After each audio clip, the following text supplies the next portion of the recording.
धोने वाली बहू। शादी के पहले से ही विभा को कपड़े धोने का बड़ा शौक था। कभी नल के नीचे तो कभी तालाब के पास। अरे मेरी नीली वाली लुंगी नहीं दिख रही है। विभा की अम्मा, कहाँ रखी है लुंगी? अरे वो तो विभा ने परसों ही धोकर रखी थी आपकी अलमारी में, देखो वहीं होगी। वो ना मैंने आज धो दी, मुझे लगा कि गंदी हो गई होगी। अरे कैसे गंदी हो गई थी? उसे तो मैंने पहना भी नहीं। हे भगवान, इस लड़की के कपड़े धोने की आदत से परेशान हो गया हूँ मैं। जितना तो घर में राशन नहीं आता, उससे कहीं ज्यादा डिटर्जेंट पाउडर का खर्चा है। इसकी शादी करवा दो, शादी जाए अपने घर में ही करे काम, फिर चाहे घर के कपड़े धोने हो या पूरे गांव के। हाँ ठीक बोल रही हो, देखता हूँ मैं कोई लड़का। वो दिन भी आ जाता है जब विभा को देखने लड़के वाले आ जाते हैं। लड़की मुझे अच्छी लगी। होने वाली सास कहती है, बेटी अगर कुछ पूछना है तो पूछ लो। वैसे तो हमारी लड़की बहुत ही शर्मीली है, जो बोल दो वो मान लेती है, इसे क्या पूछना होगा। अरे कैसी बात कर रही हो माँ, मुझे इन लोगों के घर रहना है, सवाल तो कई है। हाँ हाँ बेटा, पूछ लो ना, क्या पूछना है। आप लोगों के घर कपड़े कौन धोता है? सास का मुंह बन जाता है। देखो, अगर तुम ये कहना चाहती हो कि तुम्हें कपड़े धोने नहीं आते तो सुन लो, कपड़े मैं ही धोती हूँ, लेकिन तुम्हारे आ जाने के बाद मैं रुमाल तक नहीं धोऊंगी। अरे चुप रहना भाग्यवान, बहू बेचारी घर आई नहीं, उसे डराना शुरू कर दिया। वो क्या है ना बिटिया, अभी तक तो ये कल्लू की माँ ही धोती थी, लेकिन अब तुम्हारे पापा तो दहेज में वॉशिंग मशीन देंगे ही। तभी विभा की माँ बोल पड़ती है, सवाल भी पूछा तो क्या। वैसे भाई साहब, मशीन की तो फिर भी कपड़े धोने की कैपेसिटी होती है। मतलब जो बिटिया दे रहे हैं ना विभा, इसे कपड़े धोने का बहुत शौक है। ये आप लोगों के क्या, आस पड़ोस गांव मोहल्ले सबके कपड़े धो दे और उफ तक ना करे। बाहर देखा नहीं आपने कितने कपड़े सूख रहे हैं? सब हमारी बिटिया ने ही तो धोए हैं। बस भी करो ना माँ, शर्म आ रही इतनी तारीफ सुनकर। और तो और एक दाग निकाल कर दिखाओ तो मान जाऊं। हाँ अच्छा, माफ करना बेटा, मैंने गलत समझा।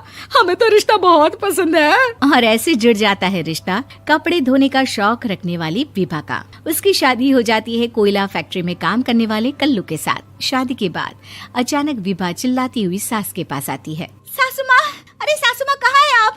ये तो धोखा है, धोखा दिया आप लोगों ने मुझे। इसे ससुर के चक्कर के बारे में पता चल गया। अरे तो उसमें तुझे क्यों धोखा मिला है? अरे नल में पानी नहीं आता, कपड़े कैसे कब धुलेंगे? अच्छा, तू पानी नहीं आ रहा उसकी बात कर रही है। तो आपने क्या सोचा? कुछ नहीं। अच्छा, तेरी माँ ने कहा था कि कपड़े धोने का शौक है तुझे, याद आया मुझे। शौक बोलकर कपड़े धोने वाले मेरे जुनून को कम ना आके सासू माँ, कपड़ा धोना मेरा गुरूर है। तभी पति भी वहाँ आ जाता है। अभी मैंने इसे सनी देओल की फिल्म दिखाई है, उसी के डायलॉग मार रही है माँ। अच्छा सुन, साफ बता रही हूँ, पानी सुबह 4 से 6 और शाम को 10 से 12 आता है, समझी? विभा टाइमिंग सुनकर हैरान हो जाती है। ये क्या भूतों का मोहल्ला है?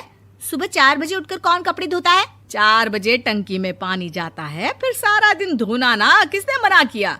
अरे कैसी बात कर रही हैं? 200 लीटर की टंकी में कितने कपड़े धो लूंगी मैं? सुबह ही उठ जाऊंगी मैं। अब क्या था, विभा सुबह 4 से लेकर रात के 12 बजे तक कपड़े ही धोती रहती। एक रोज सास पड़ोस से निकलकर कहीं जा रही होती है कि साथ वाली कहती है, हाँ कल्लू की माँ, जरा ये बताओ कि 2 साड़ी है, 2 ब्लाउज और एक पेटीकोट और एक नाड़े वाला लंबा कच्छा। हाँ तो? अरे तो क्या, कितना लोगी धुलाई ये बताओ। धोबन दिख रहे हैं हम क्या? हमारे पति सरकारी नौकरी से अभी रिटायर हुए हैं और बेटा सुपरवाइजर है कोयला फैक्ट्री में। धोबन समझ रखा है हमें? हाय रे कल्लू की अम्मा, माफ कर दो, वो तो मोहल्ले में यही सब बता रहे थे कि तुमने बहू को कपड़ा धुलवाने के काम में लगा दिया है। सास को पड़ोसन की बात सुनकर गुस्सा आ जाता है। वो घर पहुंचती है जहां घर के बाहर ही इतने सारे कपड़े सूख रहे होते हैं जितने कि किसी धोबन के घर पर। अरे ओ कल्लू की दुल्हन, बाहर निकल। माँ जी यहीं आ जाओ, बाथरूम में चादर धो रहे हैं हम। अरे अभी हम धोते हैं, तुमको बाहर निकलो। ये आस पड़ोस वाले बोल रहे हैं कि हम बहू से कपड़े धुलवा कर उसे कपड़ा धोने वाली बना दिए हैं। अरे छोड़ो ना माँ जी, किन लोगों की बातों में आती हो? आस पास के लोगों का तो काम ही होता है कि वो किसी तरह सास बहू को लड़ा दे। बहू सारे घर के कपड़े धोती है, ये क्या कम है? बोलिए। सास को भी लग जाता है कि वो बहू का ये सनकीपन नहीं छुड़वा सकती, इससे अच्छा है कि खुद ही चुप हो जाए। एक रोज सास और बहू मंदिर जाते हैं, जहाँ सास की साड़ी वहाँ खड़ी भीख मांगने वाली से मिलती है। माँ जी क्या बात है, आपकी साड़ी उस भिखारन से कितनी मिल रही है ना? हाँ हाँ देखो तो, दोनों की साड़ी मिल रही है। क्या बात है कल्लू की अम्मा, तुम खुद को तो अफसर की बीवी बताती हो और ऐसी सिंपल सी प्लेन साड़ी पहनकर घूमती हो। सिंपल और प्लेन नहीं है ये साड़ी। तो क्या सोने के धागे से फूल बने हैं? कुछ भी सासू माँ, कुछ भी। हाँ बने थे इस साड़ी में सोने के धागे से फूल। मेरे पति लेकर आए थे मद्रास से स्पेशली मेरे लिए 10,000 की। ताहे भाई साहब इस भिखारन के लिए भी सेम टू सेम साड़ी लेकर आए होंगे 10,000 की।